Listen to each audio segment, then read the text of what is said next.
This community update was brought to you by U Radio. New routes, new signs, new times. That's what Winnipeggers have been adjusting to since the start of July as the city rolls out its transit master plan. Bus reliability has long been a concern. Weather, traffic, and construction all slowing service. Kyle Owens with Functional Transit Winnipeg says the old system just didn't fit the city anymore. In some senses, it was trying to preserve continuity, consistency, reliability, making sure that people knew those routes were still there and would be there in the future. But a lot of those routes were laid down originally for trolley tracks or the streetcars. And the city has grown and expanded and changed since then in 100 ways. Although those routes were generational in a lot of senses, they no longer met the city's needs in so many ways. The new network uses a spine and feeder model. High-frequency buses run through main corridors, with smaller routes feeding into them. Like, the amazing thing about transit is that it is kind of a solved problem. Transit has been a system in 100 major cities and 1,000 medium-sized cities. And it turns out that the math always kind of ends up being the same thing, that the best way to have a system that is reliable, that means that you can just get out there and you know a bus is coming, is to emphasize something called frequency, which is just having enough buses along a specific route that if you miss a bus, it doesn't matter because the next one is coming. And if you're there a little bit early, hey, you can catch one. It was the bus was there a few minutes early and you can catch that one instead. Feedback so far has been largely positive, with easier transfers, with more frequent and direct routes. But not everyone's on board. The new system is not perfect, right? Having to, even with the improved efficiency, there is still so much room for improvement.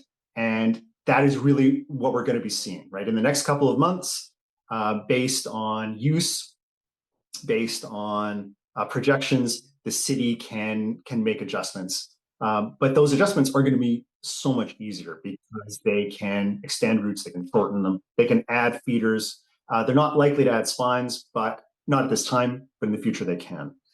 What it also means is that we can think about what really meets people's needs. Still, Owen says it's a step forward, and changes will be easier now with the more flexible system. Multicultural reached out to the City of Winnipeg and Winnipeg Transit to see how the first few weeks of the change are going. This message from Winnipeg Transit was read by Multicultural's Jenny Sacco-Back. The first week of operation of the primary transit network and its feeder routes saw fewer operational issues than anticipated. We're liking the positive feedback we're hearing from people who are finding their bus trips easier. We've also heard from some people pleased with more direct service and some with quick transfers to get to their destinations. We've also heard positive feedback about the street teams we had out during launch week, helping passengers navigate new stops and routes. Winnipeg Transit says it's aware of congestion at Unicity Hub and Redonda Loop during peak hours and is working on long-term solutions. In the meantime, transit drivers have been told to wait at alternative locations to reduce backups. Other adjustments are already underway, with an increased snow clearing budget aimed to keep roads and sidewalks open. There is good news in the city budget. The city is expanding its snow clearing budget from $6.6 to $8 million, I think, over the next 4 years. That's great. I don't think that's probably enough, but we are a winter city, right? Every transit trip is multimodal somehow. Either you bike or walk or drive. Somebody has to get to a bus. And understanding that transit is always going to be a link in a chain, not the chain itself, is really crucial to understanding how we make people's trips successful and accessible.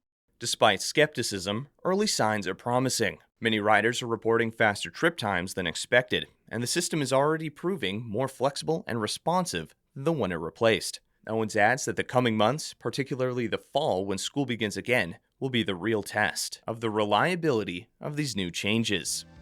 You're listening to U Radio, where diverse voices connect. Stay tuned for more stories and insights that matter. With U Multicultural and the Local Journalism Initiative, I'm Ryan Funk.